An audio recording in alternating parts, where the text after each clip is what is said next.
संगम नगरी प्रयागराज, जहां सोने चांदी के दाम भले ही कम हुए हैं मगर वह सर्राफा व्यापार में अब सन्नाटा दिख रहा है और ऐसे में दुकानदार परेशान हैं। जहां शारदीय नवरात पर अच्छी खासी बिक्री होने के बाद दुकानदारों को दीपावली तक अच्छी बिक्री होने की उम्मीद थी, वहीं अब सन्नाटे से दुकानदार परेशान है। उनका कहना है आने वाला वक्त बताएगा किस तरह से बिक्री होगी। वहीं सोने का दाम 51,700 रुपये तो वहीं चांदी का 52,000 1 किलो है। बता दें चांदी सोने के दाम भले ही कम हुए मगर बाजारों में बिक्री नहीं है और दुकानदारों का कहना है कि चांदी और सोने की बिक्री में सीधा महंगाई का असर है। लोग कम निकल रहे हैं और बाजारों में एकदम सन्नाटा है। ऐसे में परेशानी का सामना भी करना पड़ रहा है। क्या कुछ कहना है ज्वेलर एसोसिएशन के अध्यक्ष दिनेश सिंह का, आइए सुनाते हैं।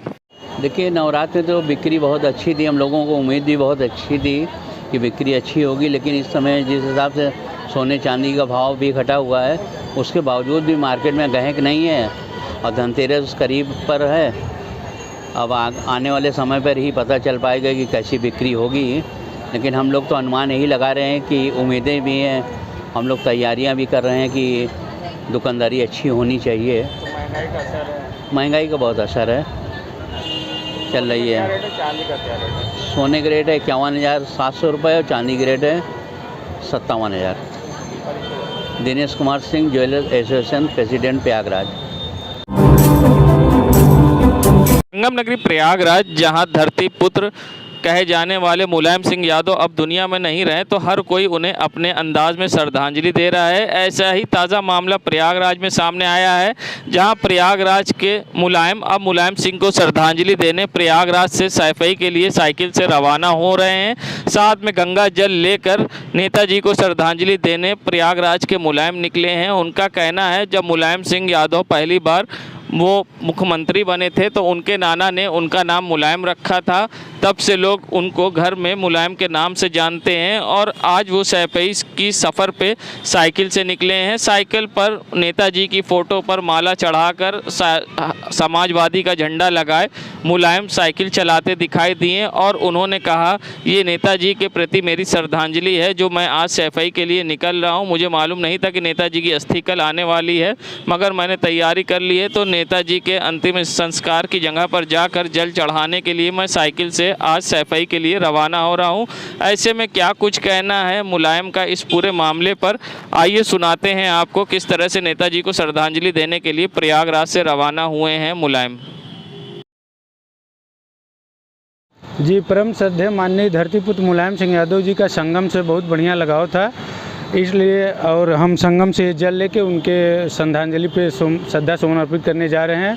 और जब प्रथम बार सरकार बनी थी तो हमारे नाना जी ने हमारा नाम मुलायम रखा था आदरणीय नेताजी के नाम पे। तो कल नेताजी की अस्थि भी जा रही और आप आज सैफई जा रहे हैं? जी, हमको ये जानकारी नहीं थी। हम नेताजी के बहुत दिल से, बहुत दुनिया जैसे कि मानती है परम धरतीपुत्र, हम उनके श्रद्धा सुमन अर्पित करने संगम का जल लेके जा रहे हैं उनके समर्पित। साइकिल से जाएंगे? जी, साइकिल से जाएंगे। क्या नाम है आपका? अमित कुमार यादव। दिल्ली के उप मुख्यमंत्री मनीष सिसोदिया से जहां सीबीआई ने 6 घंटे की कड़ी पूछताछ की थी, जिसके बाद मनीष सिसोदिया बाहर आए और उन्होंने सीबीआई और सरकार पर गंभीर आरोप लगाए। उसके बाद अब आम आदमी पार्टी के जिला अध्यक्ष व राष्ट्र कार्यकारिणी सदस्य डॉक्टर अल्ताफ़ अहमद ने भी बीजेपी पर निशाना साधा है। साथ ही गुजरात चुनाव को लेकर उन्होंने बड़े दावे किए हैं और कहा है कि बड़ा बदलाव होने जा रहा है। ऐसे में क्या कुछ कहा है, आइए सुनाते हैं। अभी आपने कुछ दिन पहले देखा कि मनीष सिसोदिया जी के घर पर सीबीआई का छापा पड़ा था। वो पूरे दिन सुबह से लेकर शाम तक जांच हुई, उनके गांव में जांच हुई, उनके लॉकरों को खोल खोल कर देखा गया, कुछ भी नहीं मिला। फिर किस बात के लिए मनीष सिसोदिया जी को सीबीआई अपने पास बुला रही है, इन्वेस्टिगेशन कर रही है? जब कुछ मिल ही नहीं रहा है तो किस बात का इन्वेस्टिगेशन कर रही है? सत्येंद्र जैन के ऊपर कुछ नहीं मिला, माननीय न्यायालय ने फटकार लगाई है तमाम एजेंसियों को, लेकिन आम आदमी पार्टी के लोगों को परेशान करने में सरकार कहीं से भी कोई कसर नहीं छोड़ रही। मैं इसकी कड़ी निंदा करता हूँ। गुजरात चुनाव हिंदुस्तान का इतिहास बदलने जा रहा है, भारत का इतिहास बदलने जा रहा है। गुजरात एक ऐसा राज्य है जहाँ पर 27 सालों में कोई दूसरी पार्टी पनप ही नहीं पाई। और आज़ादी के बाद से 75 सालों में कांग्रेस और भाजपा के अलावा कोई दूसरी पार्टी वहाँ पर शासन ही नहीं कर पाई। पहली बार एक ऐसी पार्टी गई है, आम आदमी पार्टी, जो पहली बार चुनाव लड़ रही है और उसके बावजूद हम लोग बेहतरीन वहाँ पर परफॉर्मेंस करने जा रहे हैं और हमें पूरी उम्मीद है कि जनता वहाँ पर प्यार देगी, वहाँ पर सरकार बदलेगी। मोदी जी के शासनकाल से लोग त्रस्त आ चुके हैं, अब बदलाव चाहते हैं। अरफा बेगम को मिली बड़ी राहत, बता दें, जहां उन्होंने एक हाउसिंग लोन कराया था और उनके बेटे ने बैंक को चेक इशू किया था, जो कि अरफा बेगम उनके बेटे का जॉइंट अकाउंट था, मगर बेटे की साइन से चेक इशू हुआ था। बाद में बेटे ने स्टॉप पेमेंट कराया और चेक बाउंसिंग में बैंक ने केस दर्ज कराया, जिस पर उनके वकील आरिफ इकबाल ने न्यायमूर्ति समीर जैन की खंडपीठ में अरफा बेगम का पक्ष रखा, जिसके बाद उन्हें राहत मिली है। ऐसे में क्या कुछ कहना है अधिवक्ता आरिफ इकबाल का, आइए सुनाते हैं। अरफा बेगम ने और उनके पति ने हाउसिंग लोन लिया था एक प्राइवेट फाइनेंस बैंक से, तो उन्होंने उसी लोन के अदायगी में एक जॉइंट अकाउंट बेटे और माँ के नाम था। बेटे ने कैब बाबू ने चेक तो दिया लेकिन उसको स्टॉप पेमेंट करा दिया। माँ ने कोई चेक इशू नहीं किया था, बेटे के साइन से चेक इशू हुआ था। तो इन्होंने जब चेक स्टॉप पेमेंट के बाद ये चले गए चेक बाउंस में और बेटे के ऊपर मुकदमा ना करके माँ के ऊपर कर दिया। तो इसको criminal miscellaneous application 30-382/2022 honourable justice Sameer Jain साहब की खंडपीठ में इसको हम लोगों ने चैलेंज किया और सीजीएम गौतम बुद्ध नगर नोएडा के आदेश को इन्होंने समनिंग ऑर्डर को स्टे करते हुए काउंटर कॉल कर लिया कि ये मुकदमा क्वेश्चन के लायक चल नहीं सकता, इसलिए कि एनआई एक्ट में प्रावधान है और सुप्रीम कोर्ट का भी एक लेटेस्ट जजमेंट आया है। और इन्होंने एक और गलती ये की है हाउसिंग फाइनेंस ने कि 45 दिन अभी पूरा भी नहीं हुआ था, उसी के अंदर ही इन्होंने मुकदमा कायम कर दिया और हमारा केस ऑनरेबल सुप्रीम कोर्ट के ऑर्डर से कवर्ड हो रहा है। पॉल्यूशन लगातार तेजी से बढ़ रहा है, ऐसे में मानसिक रोगियों पर पॉल्यूशन का किस तरह से दुष्प्रभाव पड़ता है, ऐसे में किस तरह की उन्हें हानियां होती हैं, ऐसे में क्या कुछ कहना है मनोचिकित्सक डॉक्टर ईशानिया राज का, आइए सुनाते हैं। पॉल्यूशन हम देखेंगे जनरली खासकर जो ध्वनि पॉल्यूशन होता है, जो एयर पॉल्यूशन होता है, ये सब हमारे मानसिक स्वास्थ्य को थोड़ा सा अधिक प्रभावित करता है। इसमें ध्वनि प्रदूषण जब होता है ना, तो कई लोगों में सुनने की जो तीव्रता होती है उसकी भी सेंसिटिविटी बहुत मायने रखती है। कोई कम आवाज़ में ही तुरंत परेशान होते हैं या थोड़ा ज़्यादा आवाज़ में पैनिक की स्थिति आ जाती है। तो नॉइज़ पॉल्यूशन व्यक्ति के मानसिक स्वास्थ्य को, उनके दिल के धड़कनों को, उनके ब्रीदिंग रेट को और उनके सामान्य तरीके से जीवन जीने की जो क्षमताएं हैं उस पर असर डालती है। एयर पॉल्यूशन की बात करें तो कई लोगों के अंदर एलर्जी की जो संभावनाएं होती हैं वो बहुत ज़्यादा होती हैं। तुरंत अगर ऐसी स्थिति में जाएं जो उनको सूट नहीं करता है, जैसे किसी को धूल नहीं पसंद है, वहाँ पे जाने लगेंगे, उनको अचानक से छींक आने लगेगी। तो ऐसी अवस्था भी उनको लोगों से अलग करती है। और चूँकि ऐसा दौर चल रहा है कि कोई व्यक्ति खांसे छींके तो उससे लोग ऐसे ही दूर चले जाते हैं, तो ये भी उनके अंदर कहीं ना कहीं एक मानसिक कलह का कारण बनता है। तो पॉल्यूशन और भी कई तरीके के जो भी होंगे, खासकर अगर बात की जाए तो अभी दिवाली का समय आने वाला है। दिवाली में हम ये दो पॉल्यूशन को बहुत नज़दीक से देखेंगे और इससे जो लोग परेशान होंगे, जो प्रभावित होंगे, उसमें भी इस दौरान जो है काफ़ी जो केसेस हैं वो बढ़ेंगे।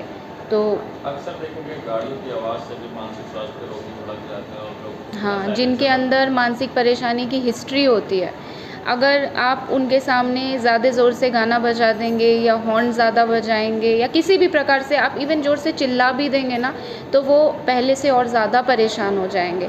तो मानसिक रूप से परेशान व्यक्ति के मानसिक स्थिति को समझना है कि वो बहुत संवेदनशील होता है।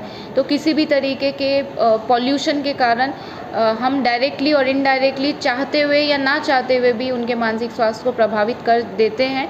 तो इस दिवाली खासकर कोशिश कीजिएगा कि पॉल्यूशन को कम फैलाएं, ताकि मानसिक स्वास्थ्य संबंधी जो भी रोगी हैं हम उनको अपनी तरफ से कोई परेशानी ना दें।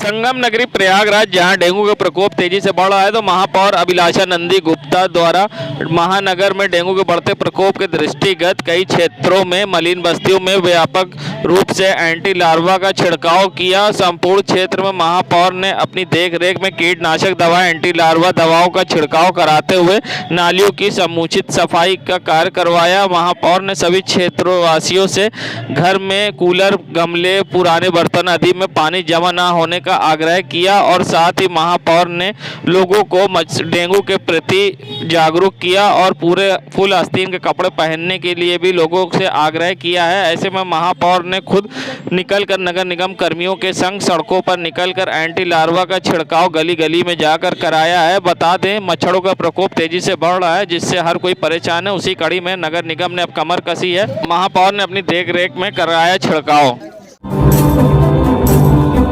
संगम नगरी प्रयागराज में उस समय हड़कंप मच गया जब कर्नलगंज क्षेत्र में एसएसपी कार्यालय में एक बाइक में आग लग गई और आग ने विकराल रूप धारण कर लिया। देखते ही देखते बाइक आग का गोला बन गई, जिसकी लपटें तेज उठने लगी। बता दें, एसएसपी कार्यालय परिसर में पार्किंग में कई वाहन खड़े रहते हैं। उसी कड़ी में आज जब कार्यालय में बाइक खड़ी थी और ऐसे में अचानक से उस बाइक में आग लग गई। आग देखते ही देखते आग ने विकराल रूप धारण कर लिया और बाइक आग का गोला बन गई। बता दें, बाइक पूरी तरह से जलकर खाक हो गई है। एसएसपी कार्यालय में आग लगने के बाद अफरा तफरी का माहौल था। ऐसे में लोग दूर खड़े होकर देखते रहे। वहीं मौके पर फायर ब्रिगेड को सूचना दी गई आग लगने की, मगर जब तक बाइक पूरी तरह से जलकर राख हो गई है। आप देख सकते हैं बाइक किस तरह से आग तेज पकड़ रखी है और धुआं तेजी से उठ रहा है। और ये नज़ारा है एसएसपी कार्यालय के गेट के सामने का, जहां पार्किंग में बाइक खड़ी थी। वहीं बड़ा हादसा होते हुए टल गया। नगरी प्रयागराज के नैनी के सीओडी गेट के पास शिल्प मेले का आयोजन किया गया, जिसमें मुख्य अतिथि के तौर पर कौशल्यानंद गिरी उर्फ टीना माँ, महामंडलेश्वर किन्नर अखाड़ा शामिल हुई। फीता काट कर मेले का शुभारंभ किया। तो वहीं पर विशेष अतिथि के तौर पर जेलर एसोसिएशन के प्रेसिडेंट दिनेश सिंह भी मौजूद रहे, जहां पर दिव्य शिल्प मेले का गंगा सेवा समिति के द्वारा आयोजन किया गया था, जिसमें शामिल मुख्य अतिथि और विशेष अतिथि ने गंगा सेवा समिति व गंगा स्वच्छ रखने के लिए लोगों को संदेश दिया और साथ ही यहां पर जागरूक किया। ऐसे में क्या कुछ कहा कौशल्यानंद गिरी उर्फ टीना माँ महामंडलेश्वर ने, आइए सुनाते हैं। गंगा सेवा संस्थान के तत्वावधान में ये शिल्प मेला आयोजित हुआ है। तो सबसे पहले तो मेरे जितने भी यहाँ आए हुए मेरे बच्चे हैं, सभी को मेरा दिल से आशीर्वाद है।